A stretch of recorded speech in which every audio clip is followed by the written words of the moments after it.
یہودیوں نے مسلمانوں سے کہا تھا کہ بیت المقدس ہمارا قبلہ ہے اور کعبے سے افضل ہے، اور کعبے سے پہلے یہ تعمیر ہوا۔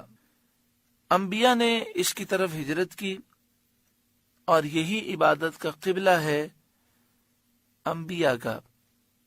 مسلمانوں نے کہا کہ کعبہ افضل ہے۔ اس پر یہ آیت کریمہ نازل ہوئی اور اس میں بتایا گیا کہ سب سے پہلا مکان جس کو اللہ تعالی نے عبادت اور فرما برداری کے لیے مقرر کیا، نماز کا قبلہ، حج اور طواف کی جگہ بنایا جس میں نیکیوں کے ثواب زیادہ ہوتے ہیں، وہ کعبہ معظمہ ہے جو شہر مکہ معظمہ میں واقع ہے۔ حدیث شریف میں ہے کہ کعبہ معظمہ بیت المقدس سے 40 سال پہلے بنایا گیا۔ تو اس آیت کریمہ سے واضح ہوا کہ سب سے پہلے خانہ کعبہ کی تعمیر ہوئی اور اس کے 40 سال کے بعد بیت المقدس کی تعمیر ہوئی۔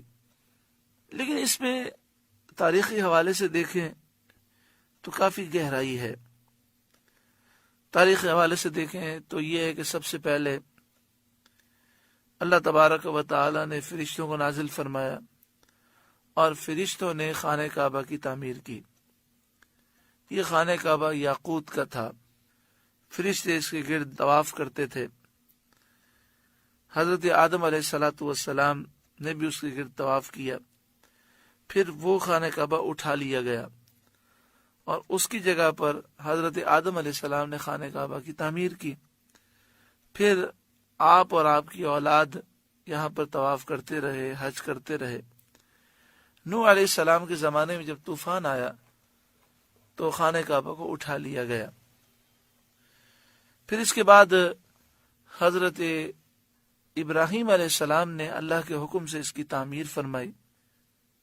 پھر مختلف دور میں تعمیریں ہوتی رہیں اور یہاں تک کہ نبی اکرم صلی اللہ علیہ وآلہ وسلم نے اعلان نبوت سے پہلے قریش نے جو تعمیر کی اس میں آپ نے حصہ لیا۔ نبی اکرم صلی اللہ علیہ وآلہ وسلم کے زمانے اقدس میں اعلان نبوت سے پہلے قریش نے جو خانہ کعبہ کو تعمیر کیا تو ان کے پاس حلال آمدنی کم تھی، تو انہوں نے کہا کہ چندہ وہی شخص دے جس کی آمدنی حلال ہو۔ تو چندہ بہت کم ہوا تو انہوں نے پھر یہ کیا کہ خانہ کعبہ کو شارٹ کر دیا، چھوٹا کر دیا۔ حتیم کا حصہ پہلے خانہ کعبہ کے اندر تھا تو انہوں نے یہ حصہ باہر کر دیا اور خانہ کعبہ کی دیوار یہاں سے شارٹ کی، اور 2 دروازے تھے انہوں نے 1 دروازہ بنا دیا۔ پھر قریش نے یہ بھی کیا کہ دونوں دروازے جو تھے وہ زمین سے لگے ہوئے تھے، تو انہوں نے 1 دروازہ کیا اور اسے زمین سے اونچا کر دیا تاکہ جو بھی خانہ کعبہ میں داخل ہو ان کی مرضی سے داخل ہو۔ نبی اکرم صلی اللہ علیہ وآلہ وسلم آپ نے ایک موقع پر اس بات کا اظہار فرمایا کہ اگر لوگ نئے نئے مسلمان نہ ہوئے ہوتے اور اس بات کا اندیشہ نہ ہوتا کہ لوگوں کے دلوں سے خانہ کعبہ کی عظمت نکل جائے گی، تو میں خانہ کعبہ کو شہید کر کے اسی بنیاد پر لے آتا جس بنیاد پر حضرت ابراہیم علیہ السلام نے تعمیر فرمائی تھی۔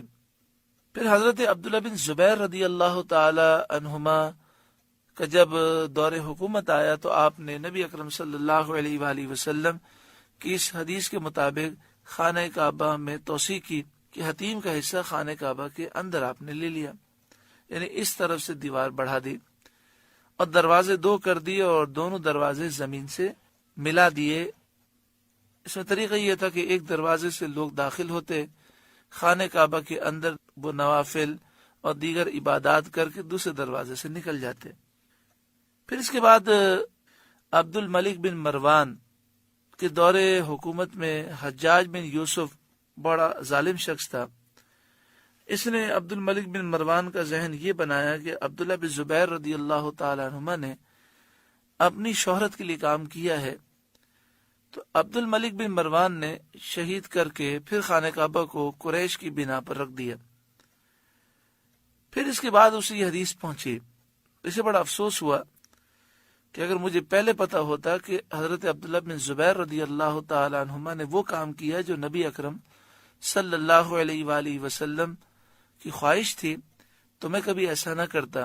اس کے بعد ہارون رشید کے دور میں ہارون رشید کو کسی نے حدیث سنائی تو انہوں نے یہ تہیہ کیا کہ میں خانہ کعبہ کو توسیع دوں گا اور اسی طرح کروں گا کہ حتیم کا حصہ خانہ کعبہ کے اندر لے آؤں اور 2 دروازے بنا دوں اور دونوں دروازے زمین سے ملا دوں۔